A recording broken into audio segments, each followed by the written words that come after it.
शादी थी। तो महाराज क्या हुआ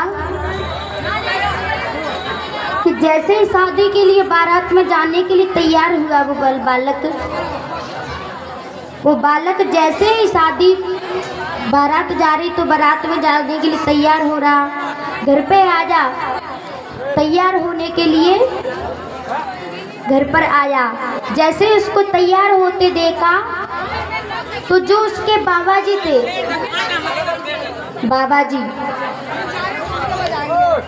बाबा जी ने जैसे ही अपने नाती को तैयार होते हुए देखा तो कहा कि लाला तुम कहाँ जा रहे हो? बोले मेरी दोस्त की शादी है, बारात में जाना है, बारात में जाना है। तो महाराज के बोले तेरा दोस्त कौन सा है? उसने नाम बताया कि वो मेरा दोस्त है। बोले वो तेरा बालक दोस्त है तो उसका बाप मेरा दोस्त है, उसका जो पिता है ना वो मेरा दोस्त है। तो बालक ने कहा तो मैं क्या करूं, मैं तो बारात में जा रहा हूं अपने दोस्त से। बोले वो तो तेरा दोस्त है लेकिन उसका जो बाप है वो मेरा दोस्त है, तो मैं अपने दोस्त के लड़के की बारात में न जाऊं, ऐसा तो हो ही न सके। तो वो कहने लगा नहीं बाबा जी मुझे जाने दीजिए, और तुम वैसे भी तुम्हें थोड़ा कमज़ोर दिखता है और तुम जाकर के क्या करोगे। लेकिन वो बाबा जी नहीं माने। तो बोले उस बाबा जी के पोते ने कहा ठीक है बाबा जी यदि तुम नहीं मानते हो तो चले जाओ। बाबा जी ने जल्दी से अपने कपड़ों में नील लगाई, महाराज जल्दी से बालों को रंगा, काले बना लिए सफ़ेद में से, और मूँछों को भी रंग लिया। महाराज ऐसे सज गए कि बाबा ही की बारात जा रही हो, इतना सज गए महाराज। लीन लगा ली कपड़ों में और ऐसे काले बाल कर दिए और साफा बांध लिए सिर से, तो महाराज ऐसा लगे कि बाबा की बारात जा रही है। लेकिन क्योंकि बाबा जी को वैसे भी कम दिखता था, उसके पोते ने कहा कि बाबा जी मत जाओ, तुमको कम दिखता है तो मत ही जाओ। लेकिन बाबा जी नहीं माने, तो महाराज चले गए बारात में। शाम का समय हुआ तो महाराज जब बारात पहुंचती है लड़की वाले के घर पे, तो जो कार्यक्रम होता है निबटारा हो जाता है, उसके बाद भोजन में जो भी कुछ होता है खिलाया जाता है। तो महाराज सभी बैठ गए भोजन के लिए, प्रसादी पाने के लिए। एक पंगत इधर से, एक पंगत इधर से, एक बीच में। महाराज 3-3, 4-4 पंगत एक साथ बैठ गई। महाराज जैसे ही बारात बैठी तो बीच वाली पंगत में बाबा जी बैठे हैं।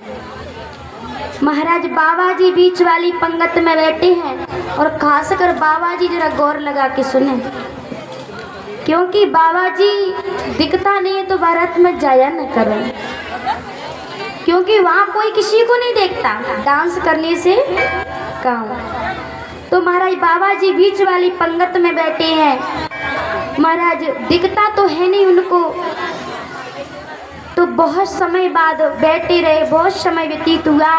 जब उन्होंने दिखता तो है नहीं, हाथ से नीचे जमीन पर देखा कि पत्तल आ गई के नहीं, पत्तल आई है कि नहीं। महाराज देखा हाथ से, सो पत्तल वत्तल कुछ नहीं, मिट्टी के हाथ और बिगड़ गए। महाराज मिट्टी के हाथ बिगड़े, थोड़ी देर बाद पत्तल आई, थोड़ी देर बाद फिर से देखा हाथ से, तो महाराज पत्तल आ गई। तो महाराज बैठे हैं बड़ी सुंदर कि थोड़ी देर बाद में मिठाइयाँ जो भी कुछ होगा आने वाला है। तो महाराज मिठाइयाँ पत्तल डली है, बहुत समय व्यतीत हुआ लेकिन पत्तल पर कुछ नहीं आया। तब तक क्या हुआ महाराज कि हवा शुरू हो गई चलना। जैसे ही हवा शुरू हुई बाबा जी की पत्तल उड़ गई। महाराज क्योंकि बाबा जी को दिखता नहीं, यदि बाबा और जो और लोग थे उनको दिखता है पत्तल को पकड़ लिया, लेकिन बाबा जी को पत्तल नहीं दिख रही तो उड़ गई। तो बेचारे किसी एक व्यक्ति को दया आई कि बाबा जी को दिख नहीं रहा है, तो बाबा जी की उस पत्तल को सही कर दिया जाए, रख दिया जाए। तो महाराज बाबा जी की पत्तल को आगे रख दिया, आगे रखा और कहा कि बाबा जी पत्तल पर हाथ रख लेना, अन्यथा फिर से उड़ जाएगी। इतना कहा महाराज कि फिर से उड़ जाएगी। हाथ रख लिए बाबा ने, बाबा को हाथ रखो, जैसे ही सिर में खुजली मची बाबा ने तुरंत से हाथ उठाए और सिर पे रख लियो। सिर पे रखो तब तक पत्तल फिर से उड़ गई। महाराज जैसे ही पत्तल फिर से उड़ी, फिर बेचारे को दया आई, सबने पकड़ ली अपनी अपनी, लेकिन बाबा जी तो फिर नीचे हाथ रखो, फिर मिट्टी से हाथ बदल गया, क्योंकि उनको क्या पता कि पत्तल है कि नहीं।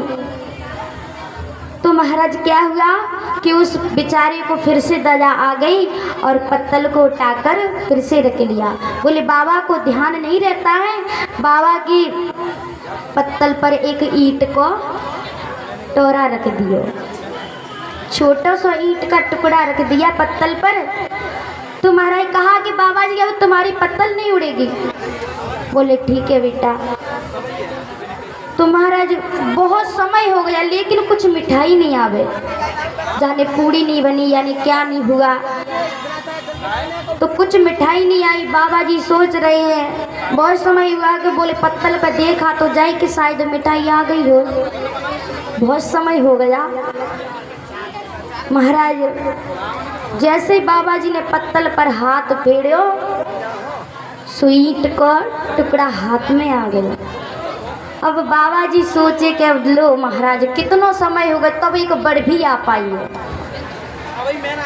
बहुत समय हो गया सिर्फ एक बर्फी हाथ में आई है। बोले ये नादानों ने भी ज़्यादा कुछ मिठाई बनाई नहीं क्या, एक बर्फी बनाई है, वो भी इतनी देर में एक बर्फी आ पाई है। महाराज बाबा ने कहा कि चलो भूख वैसे ही लग रही, सुबह के आई यहाँ बारात में हो गई हमारी तो बारात। महाराज बाबा ने हाथ से फोड़ना शुरू कर दिया।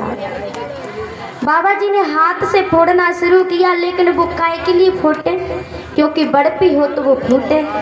बाबा को पता ही ना है, बाबा सोच रहे पता ना है जो बनाने वाले हलवाई अगर चोपर कम कर दियो है या चीनी ज़्यादा डाल दी, पता नहीं ये टाइट इतनी क्यों हो गई है, इतनी टाइट क्यों हो गई। महाराज बार बार हाथ से फोड़े, जब फूटे तो तभी जो बर्फी हो गए। हाथ में लिया लेकिन बाबा की नाय फूटा। बोले अब मुख में दवाई के देखे, बाबा के दांत और नाय। महाराज तुम्हारा ऐसा जाना कहीं अच्छा लगेगा भारत में? तो महाराज बाबा के दांत भी नहीं है, मुंह में दिया तो महाराज मुंह से बहुत कोशिश की, जो एक दांत था वो भी बाबा का एक दांत था वो भी टूट गया।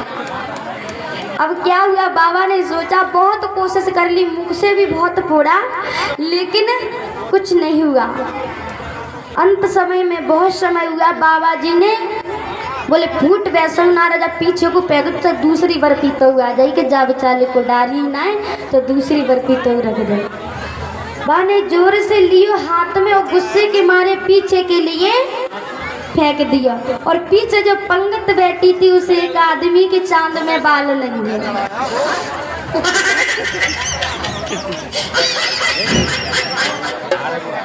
महाराज उस जो पीछे पंगत में बैठे उनके बाल ना आए, तो जाके वो ईंट का टुकड़ा जाकर उस बाबा के पीछे वाले व्यक्ति के सिर में पड़ गया। अब बाबा ये चिल्लाए भैया मेरा तो फूट गो मेरा तो फूट गो। अब जो बाबा कह रहे हैं बोले तेरा फूट गो तो तू खा ले, और मेरा ना फूटा तो मैंने ना खायो। बोले तेरा फूटे गो तो तू खा ले। बोलिए वृंदावन बिहारी लाल की जय हो। तो महाराज सभी से कहना है कि जो बाबा जी जिन्हें दिखे ना तो जावे ना, क्यों दूसरे के सिर को फोड़ते महाराज, क्योंकि बाबा जी से पहले ही मना किया एक दांत और तोड़ लाए, तो ऐसे जाने से फायदा क्या है।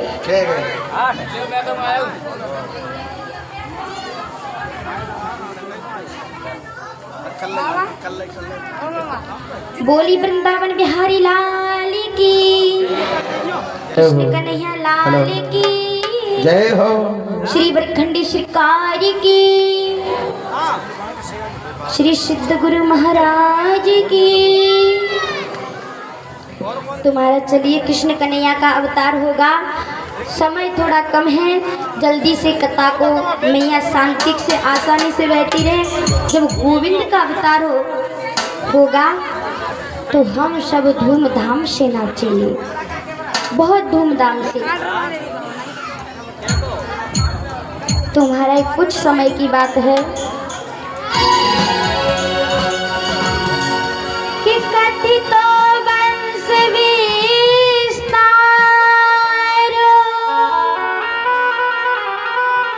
भवक्ता सोम सूर्य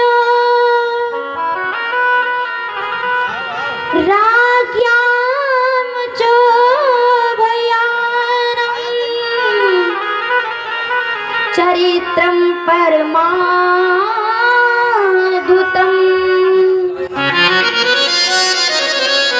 महाराज श्री सुखदेव जी महाराज से राजा परीक्षित पूछते हैं कि हे प्रभु, हमको उस लीला का वर्णन कीजिए, क्योंकि मैंने सुना है कि जिस प्रभु ने मेरी गर्भ में रक्षा की उस प्रभु का मुझे मार्गदर्शन बताओ, मुझे उन प्रभु की लीलाओं का चरित्र वर्णन करके सुनाओ। और मैंने सुना है कि बलराम जी को 2 माओं का बालक माना गया है, वो कैसे माना गया, उसके बारे में मुझे बताओ। कहने लगे कि तुमने मुझे सूर्यवंश बड़ा ही वर्णन करके सुनाया है, लेकिन मुझे चंद्रवंश को विस्तार से सुना दीजिए मुझको। तब श्री सुखदेव जी ने कहा कि हे राजा परीक्षित, मथुरा के राजा उग्रसेन, महाराज मथुरा के राजा उग्रसेन थे, उनकी